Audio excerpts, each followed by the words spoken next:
Jai Hind, everyone. Jain sir. Okay, to continue with our communication skill practice and defense related SSB, especially SSB oriented preparation, we will continue our lecturate session and some of the other tests of SSB interview.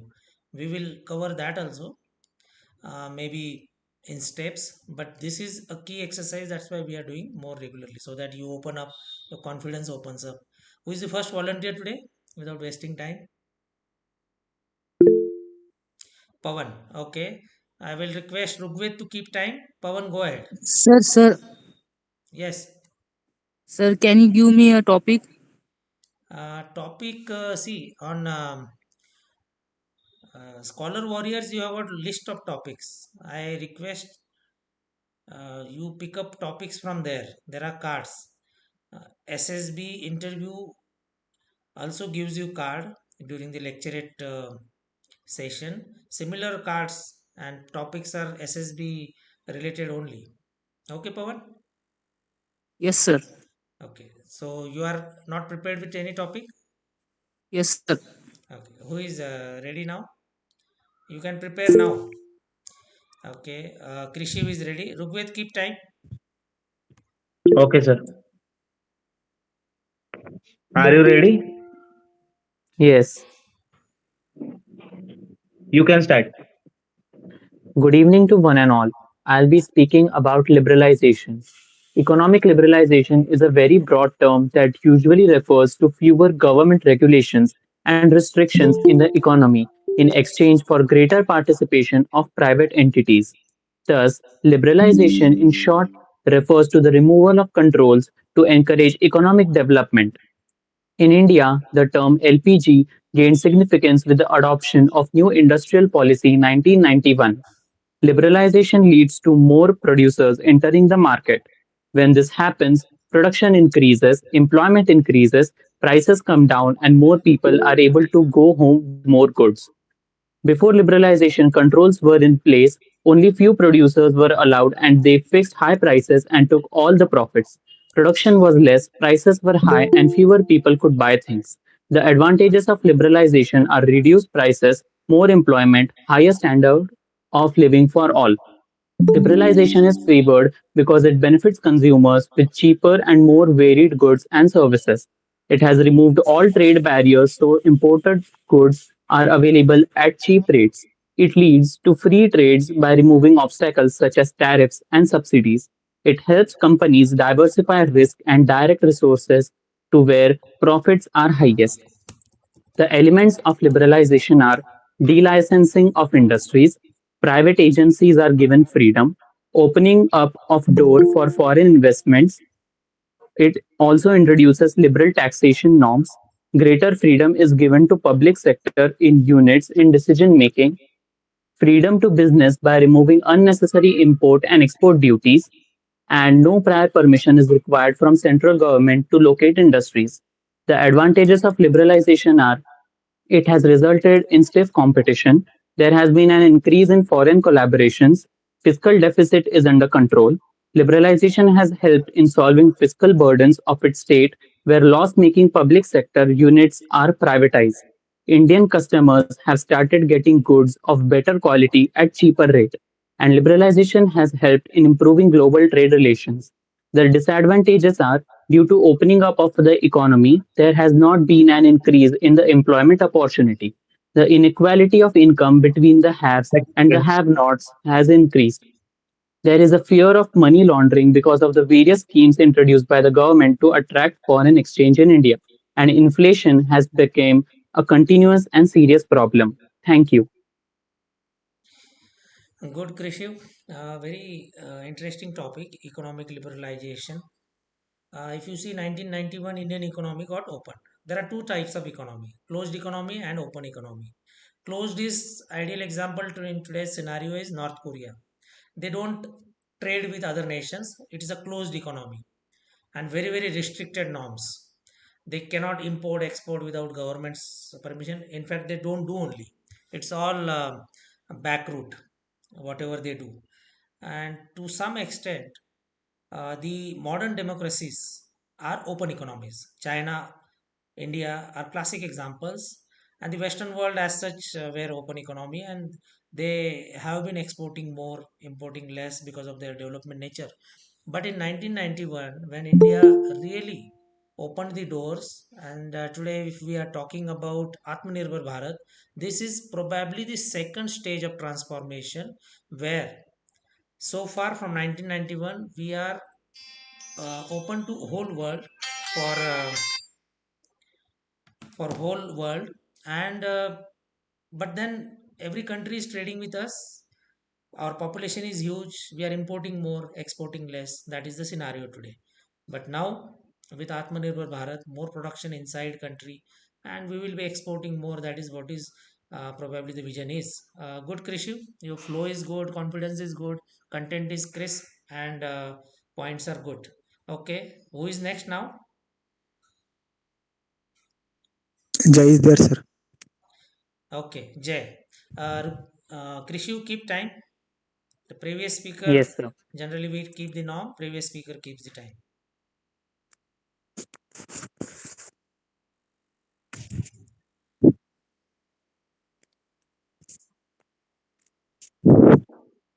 You can start now. Okay. Good evening to one and all. Today's my lecture topic is currency war. Currency war is also known as the competitive devaluations in is and conditions. And this condition is international affairs with other countries seeks to give and gain trade advantages over the other countries by causing the rate of exchange of currencies and fall in the relation to the other currencies in the rate of exchange of our countries. Currencies falls in country export and important and get more and more expensive, and both the effects and benefits and the demonstratics industries and which receives the boots of in the demands from both domestic and foreign markets, and prices increase for import goods general decline, and international trade harming for all countries and foreign countries and other effect, etc.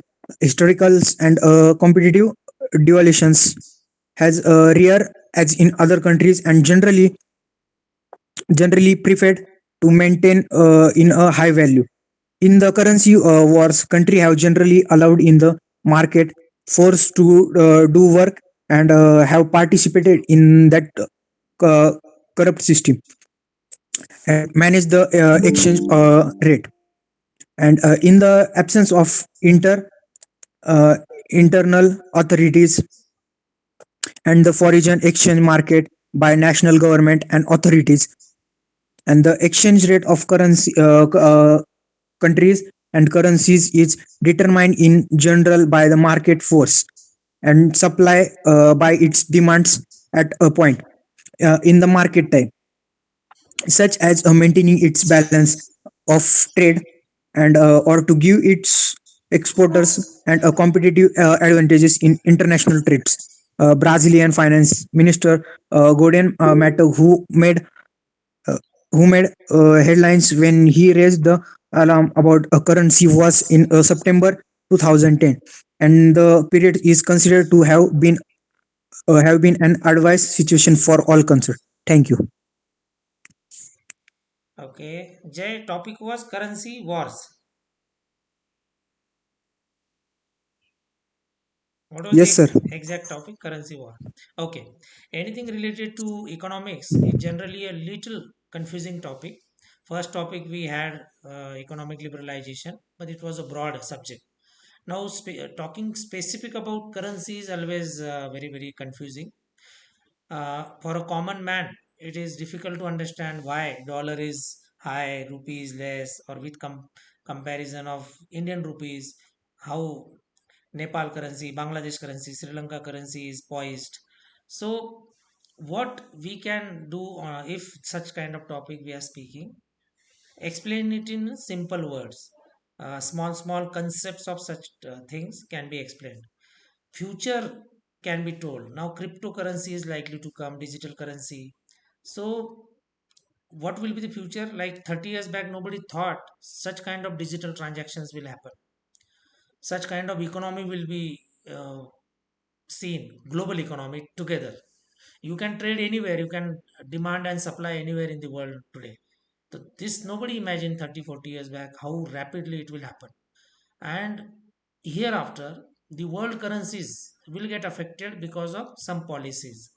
Like if there is a war, that nation's currency will come down because of, obviously, it is getting involved, lot of expenses, unwarranted expenses, and lack of development. It may be affect future prospects of businesses also. But the US hegemony in this is always on top. They are maintaining their currency high. Maybe 2 decades back, the oil producing countries had good economy uh, in terms of currency level, but today they are also down because of so much of international politics. Indian rupee is still weak in the international market, but this is a very complicated subject for normal students to understand. But if you are speaking for 3 minutes, especially in SSB interview, 2 3 points, explain it and tell your views about Indian currency. Okay, this is something someone spoke first time on this. Okay, Jay, develop more Okay, sir. confidence. Audience should feel you are more confident. Feel about your confidence. Okay, today it was little less. Hmm?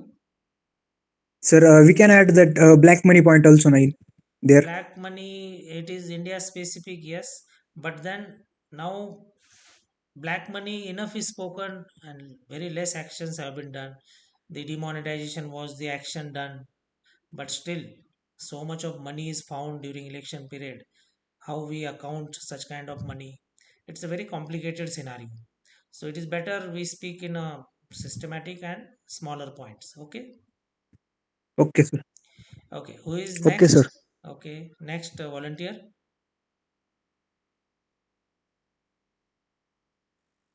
Sir, I am ready. Okay, Rugved. Jay, keep time. You can start now. Jai Hind everyone. Today my topic is Indian Space Research Organization, that is ISRO.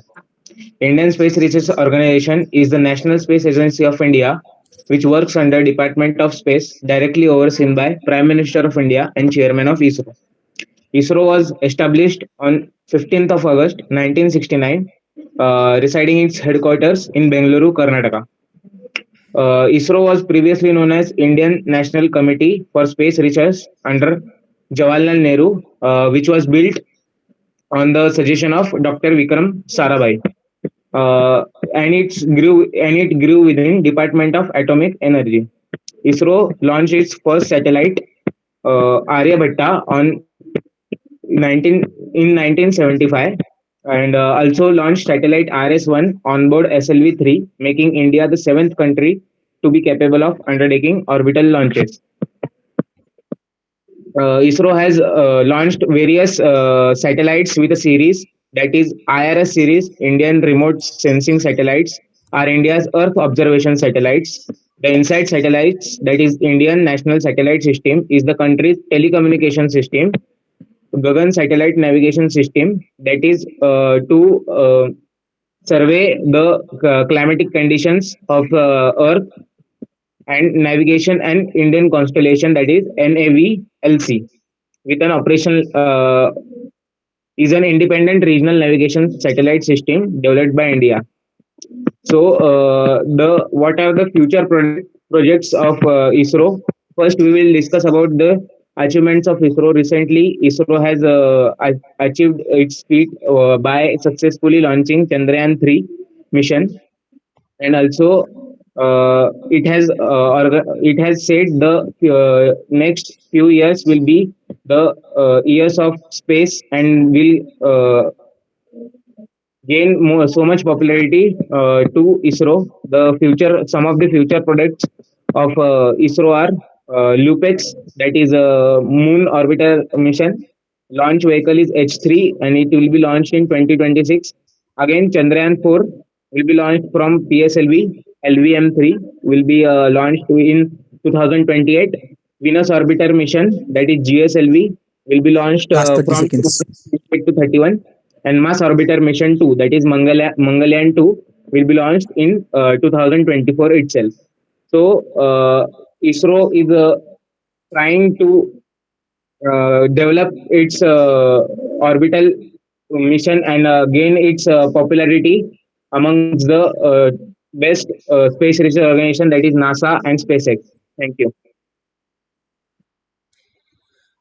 Good, Rugved. Very regular topic in terms of SSB scenario.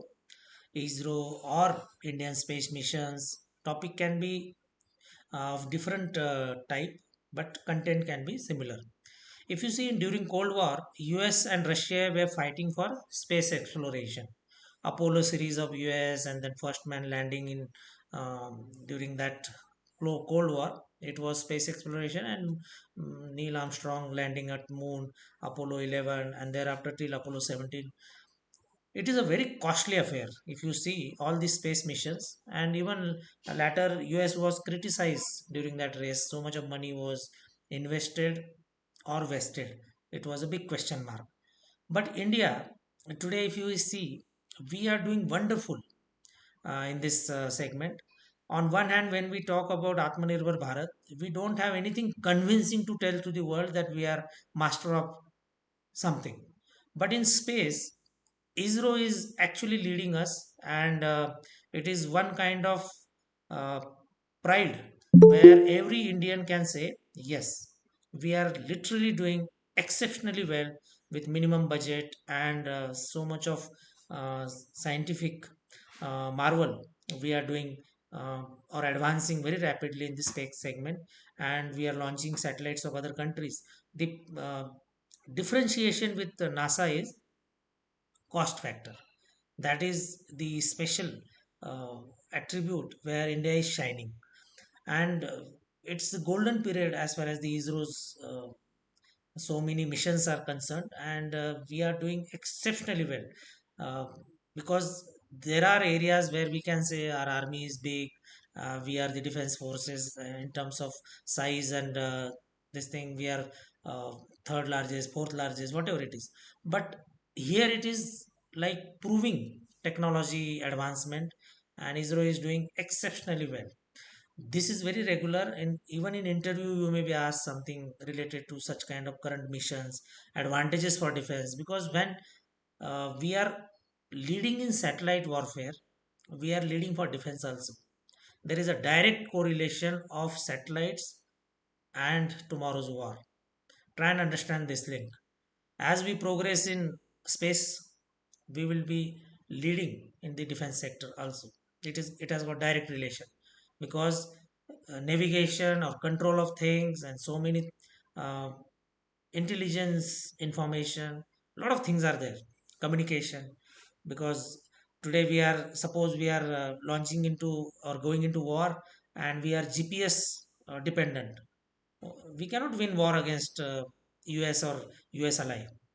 We will be misguided, because we are not independent as far as the navigation system goes if we are relying on GPS. Our own systems are getting tested. We are yet to get self sufficient in this. Our entire aviation is working on GPS. So slowly we are advancing and getting independence in navigation also. That's why satellites and ISRO is very important. Okay, who is next? Sir, can I? Prachiti. Okay, Prachiti.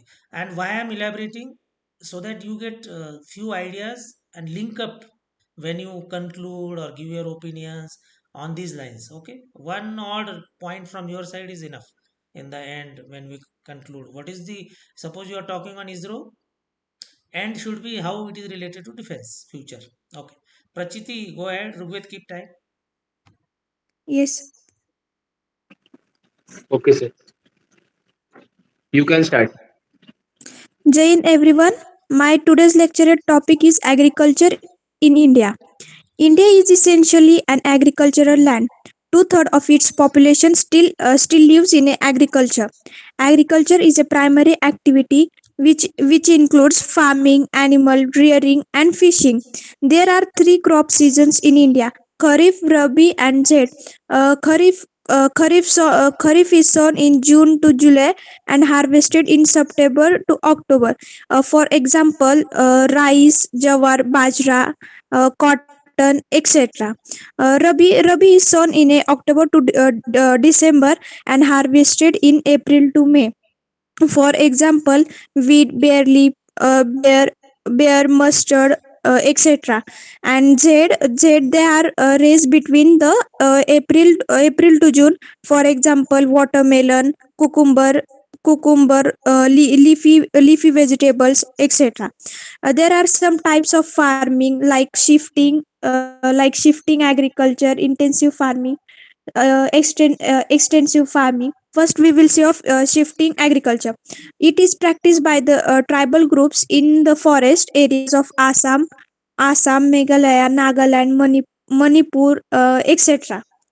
In the type of agriculture, a piece of forest land is lead mainly by tribal people. By the felling and burning of trees and crops are grown. Next comes intensive farming.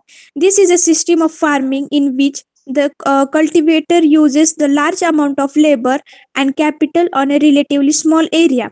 Agriculture is done with the help of manual labor. Next comes to the extensive farming. This is a system of farming in which the cultivator uses a limited amount of labor and capital on a relatively large area. Agriculture is done with the help of machines. This type of agriculture is practiced in a regions where the size is small and land is enough. Next comes to the green revolution.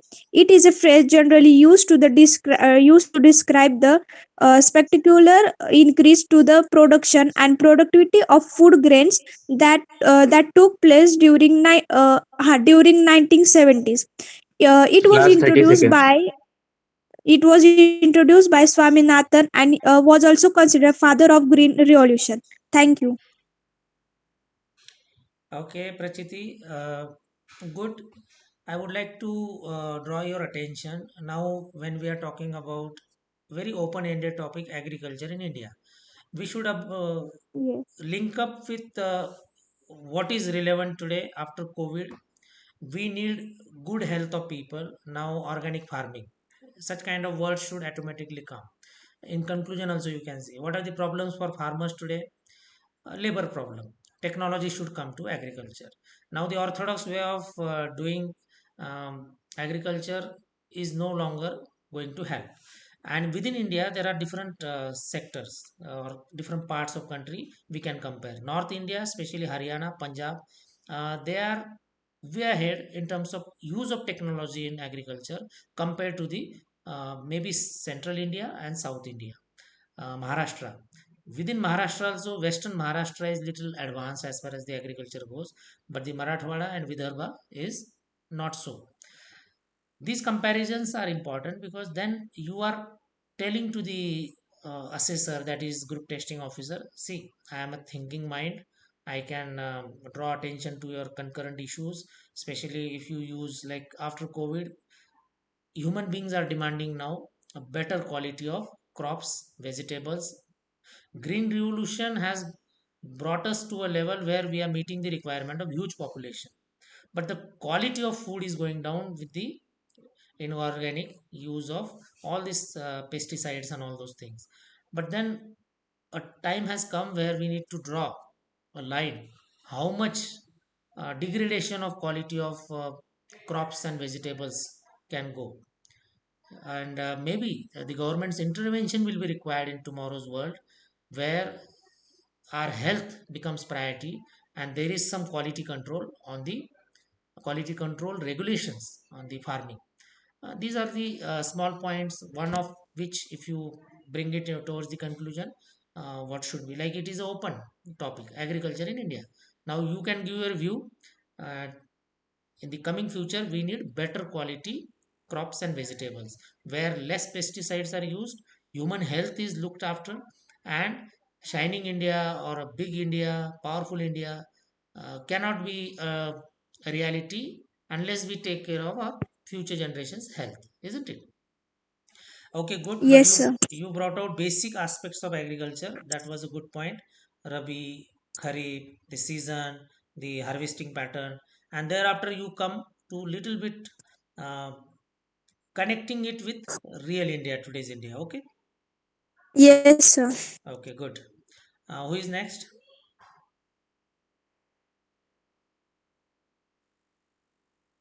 Any volunteer? Sarthak, Pawan, Ashish, long time. Where are you, Ashish, Yes, now? sir. Sir, I'm in Aurangabad itself. So I've completed my graduation and NCC from Devgiri, sir. So, what about SSB? Any SSB lined up? Sir, right now I'm waiting for my certificates. The next FSB would be I would be giving, sir, NCC Special Entry. I would like to remind you, you are well capable of cracking SSB. You missed whatever reasons are there during NDA time. You should be in uniform soon. Okay, Yes, sir, surely, sir. you can reach there. May I start, sir? Who is now? Ashish, you are ready? Yes, sir, I'm ready. Okay. Prachiti, keep time. Yes, sir. You can start. Okay. So, Jain sir, good evening to all. Today I'll be speaking on the topic string of pearls. The string of pearls is a strategic move of China towards establishing its domination over the Indian Ocean region. As we see, India is a peninsular country. A major portion of India is surrounded by water, and this arises a concern with the string of pearls strategy of China. Under this, China is establishing its military bases, forming a network in Indian Ocean, encircling India. China is doing this under the name of commercial interest, but their intentions are clearly visible of encircling India and surrounding its waterways. Under this project, China has developed and acquired various ports, including the Gwadar port of Pakistan, and it's developing it. The other major port is Sitwe port in Myanmar, and also the Hambantota port in Sri Lanka. These are some of the major ports which are having major concerns for India and its internal security. The string of pearl is a part of system which includes the China's Belt and Road Initiative along with the China-Pakistan Economic Corridor. It is having a plan of surrounding India from all the sides and threatening its internal security. And majorly, it will affect India in two major terms. First is its security and safety. If there arises any situation of tension or war between these two nations, may that be China or Pakistan, India would be surrounded by China all over the sides. And with the backing of Pakistan, it would be difficult for India to fight all of them at once. Secondly, economically, India would have to focus more on its military development and its naval infrastructure, which would shift its focus from the other aspects of economy that can be education, healthcare sectors, and infrastructure, which eventually would make an obstacle in our furthermore task of getting 5 trillion economy. But tackling all of these challenges, India is working on overcoming this threat by establishing its more naval bases, ports overseas, and strengthening its naval powers. Along with that, India is also focusing on strengthening its relation with the neighboring nations, may that be Bangladesh, it may be Iran. Under this project, Last India 30 has developed seconds. India has developed Chabar port of Iran and will acquiring it for the further use so as to make its own strategy. The India is developing strategy under the name of necklace of diamonds, encircling this string of pearls, which would be a strategic move towards China, and also working on strengthening its naval forces. Thank you. Okay, good, Ashish. This topic was very hot, string of pearls, and now how India is countering in the Indian Ocean region in the garb of development, infrastructure development around us, especially in Indian Ocean region. China was very systematically moving forward, creating infrastructure projects, ports development, whether it is Sri Lanka or whether it is Pakistan. Now, if you see, surprisingly, Ashish missed how they have gone a level further. It was closer to our land boundaries. Now they have targeted what? Malaysia, isn't it? Or Maldives. So, how deeper they can, sorry, Malaysia, nahi, Maldives. Maldives, how they are targeting, it is now second tier. So China has been working systematically. India has read it. India is also doing a lot of countering, whether it is now development of Chabar port as a counter to this string of pearls and necklace of diamonds strategy from our side. But what as a citizen we must read that we are in a competitive world where the land border disputes has become a very smaller thing and bigger strategic things are coming. Technology has come. You see modern war, direct wars you cannot win. These are all indirect wars where you are defeating country without launching a war but harming their interests, business interests. If you harm, you are winning war. Actually you are weakening the country, enemy country, whichever country you want to target. This is how the future will be, how you are breaking the backbone of other country without even launching war. These are indirect wars. When someone is creating string of pearls as a counter, we are going for necklace of diamonds, or developing some ports, or building relationship internationally with other countries. This is how the new modern warfare we will see. Good Ashish, now be regular and practice well, and meet someday. Okay. Yes, sir, surely, sir. Okay, now who Thank you, is sir. there next? Sir, shall I? Okay, Sarthak. Ashish, keep time. Yes, sir. Sarthak, you can start. Yeah. Good evening, everyone. Today, my topic is from geopolitics, that is India Papua New Guinea relations. India Papua New Guinea is one of the island nation in the southwestern Pacific Ocean. India and Papua New Guinea started their relations from 1975 when Papua New Guinea got independence from Australia. Since then, their relations are on inclination. The first Indian highest ever visit to Papua New Guinea was by President Sri Pranab Mukherjee in April 2016 to attend the first forum for India Pacific Cooperation, that is FIPIC, acronymed as FIPIC Summit. And the second visit was from the Prime Minister of Papua New Guinea.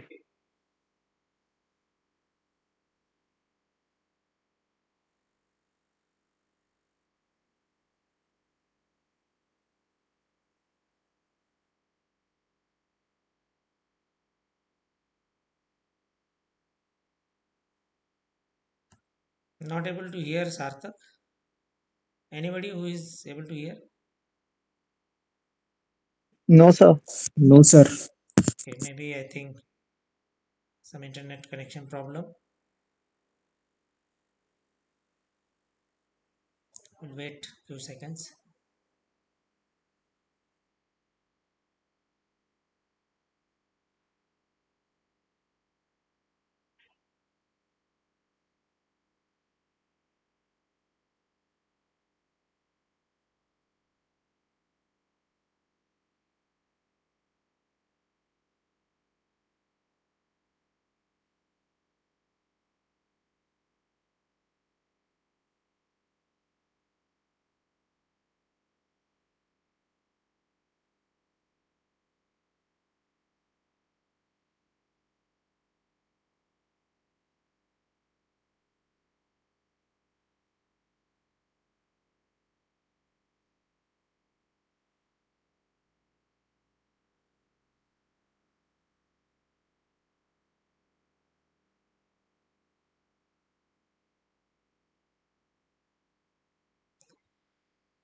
Okay, I think some network issue. India and PNG pronunciation, Papua New Guinea or Guinea, the pronunciation varies, and the abbreviation is PNG. If you see, when the government is in full majority, then new relationships or revival of old relationships happens international level. Whether the prime minister, first prime minister to land in Israel directly without visiting Palestine, or visiting Palestine without visiting Israel. Earlier, it used to be a very, very diplomatic message that we are balancing our relations. But when the government is strong in the center, they need not to balance. They are confident that we can handle the world. Especially after a surgical strike, it was a clear message. And that is why when China on one hand is strengthening relationships with many smaller countries, we are also reciprocating, because there may be smaller countries, especially in island countries or African countries. It has got a long term perspective. These all small nations, developing nations, will be friends and will have some kind of obligations when future grouping is concerned. Today, some of the nations which are generally in news, it is easy to identify what are the interests, but there are some nations which are just emerging on the international uh, arena. So India is targeting that also, but we are a little late. Let's be very, very pragmatic about it. China has gone beyond our imagination, capturing the interest of other, especially African countries. They have gone beyond our imagination in terms of business ties, because people say 19th century was of Europe and Western countries, 20th was of Asia, 21st century will belong to African nations. And then if we really want to become a bigger nations, we should also go to island nations and African nations. This is how 1975 onwards India and PNG have relations, but of late it is getting strengthened. Okay, anybody else wants to speak? Yes, sir. Okay, Pawan. Who will keep time? Ashish, can you keep time? Yes, sir, I'll keep it. Okay, Pawan, go ahead. Good You can start, evening to Pawan. all. Good evening to all. My topic is global warming. Global warming is definitely the single greatest environmental challenge that the planet Earth is facing at present. It is essential to understand the gravity of the situation. The fuel which is used in order to power your homes, cars, businesses, and more is heating up the planet faster than expected. What's alarming is that the temperature of the Earth has climbed to the highest point it has ever been in the past 12,000 years. It only gets worse from here if we don't stop it now. As the planet is getting hotter, we need to collectively act right now instead of waiting for more. The primary cause of global warming is fossil fuels. Human beings are addicted to burning them, which produce coal, oil, greenhouse gases, and more. The power plants, cars, industries produce carbon dioxide, which stays in the atmosphere for 5 decades or more. This is the reason why the temperature of the Earth rises. Due to this rise in temperature, the oceans are rising and the coral reefs are dying. Many aquatic species are going extinct while the glaciers are melting. You will be surprised to know that Greenland is losing 20% more mass than it receives from new snowfall. Thus, it will be keeping shrinking as the Earth warms. Moreover, extreme weather patterns are for everyone to see. The heat waves, droughts, floods are now taking place with greater intensity and frequency. The Greenland and Western Antarctic ice sheets are at uh, the Greenland and Western Antarctic ice sheets are at great risk of melting completely. That these two ice sheets presently hold around 20% of the Earth's fresh water. The rise in sea levels will damage the coastal areas globally. Moreover, the regulatory of Ukraine's tornadoes and others may become more violent, spreading malaria and other deadly diseases. The time is now to do something to prevent global warming, otherwise, it will be irreversible. Electricity and transportation contribute largely to global warming, so we must begin there. It is important to note that there is no silver bullet and we must all come together to tackle global warming as a whole. Every home, businesses, industry, individual effort is required to tackle this crisis. Last As 30 per today's, seconds. thank you. Okay, global warming. Anybody who knows what is the temperature in Delhi today? Recorded highest? So 52 point something it was, sir. Yes, it is unbelievable. Earlier in my childhood, 46, 47 of Rajasthan, 48 it has crossed 50. In capital, if it is crossing 50, it is something unbelievable. And probably it is a wake up call now, because the global warming, theoretically, we have been talking so much, but practically, we are not taking adequate measures. We know the reasons, we know the repercussions also, but we are not proactive. We may probably destroy this mother earth if we are not taking timely actions. And it is not matter of one nation or one state, it is about entire world. All countries should come together.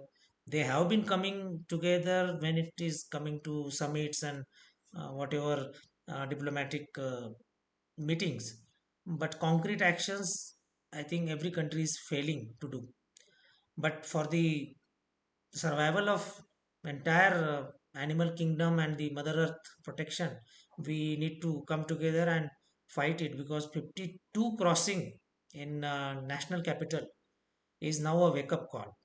People were predicting that temperature will rise by half a degree, 1 degree every year, but it is now going beyond that, which will not be good. Imagine if the ice melts, if Antarctica, uh, the ice melts, or Himalayan ice melts, and the sea level goes up, all these seashore cities, if they get submerged, it will be havoc, because there are many developed cities which will be affected all around the world, and it will be beyond control.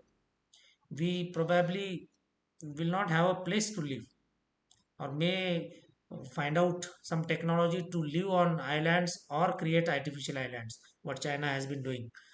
So it will be probably difficult, impossible task to survive through higher rise temperatures. It is better we take precautions. And from the defense point of view also, what kind of secured country we will have if the temperatures are rising so high. Mm, we need not to fight wars, because we are being killed by nature, mother nature, then in future. Okay, good, Pawan. Develop confidence, flow will automatically develop when we practice regularly. Okay, Pawan, good. Anybody else who wants to speak, or we'll call it a day today? Sarthak, you are there? Yes, sir. Okay, you want to finish your part? Sir, till when it was audible to you? Okay, I think 1 minute we could hear you. You were talking about how development and visit were happening. Okay, sir. So, sir, shall I repeat the whole or No, shall I start from there? just continue the summary part, like concluding. You tell your opinion and why we are reaching out to PNG. Okay. Sir, concluding the topic, India's PNG has now completed its 49 years of friendship, and PNG being direct Southwest may help us further in trade route also. Recently, some of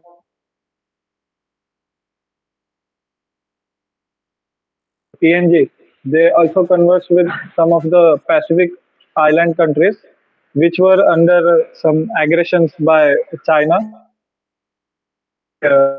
itself nearby South China Sea. So India can be so PNG can be a good defense stance for India also. India and PNG being the resourceful country helps us in imports like of minerals in as we mentioned in trades like nickel, copper, and some petroleum. So in this way, India and PNG would look to increase more engagements and cooperation and prosperity. Thank you, sir. Okay, good. India is reaching out to smaller nations, island nations, and what we were talking, the 21st century, Africa will rise, and we should have good relations with these all countries. If you remember, during COVID, India gained a lot of goodwill.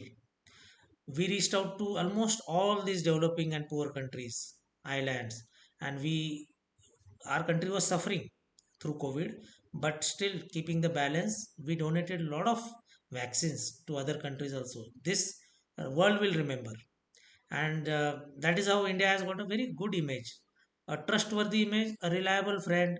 These are, you cannot create such kind of image within few days or years. It takes a lot of time. India has built an image which China probably is lacking, a reliable country.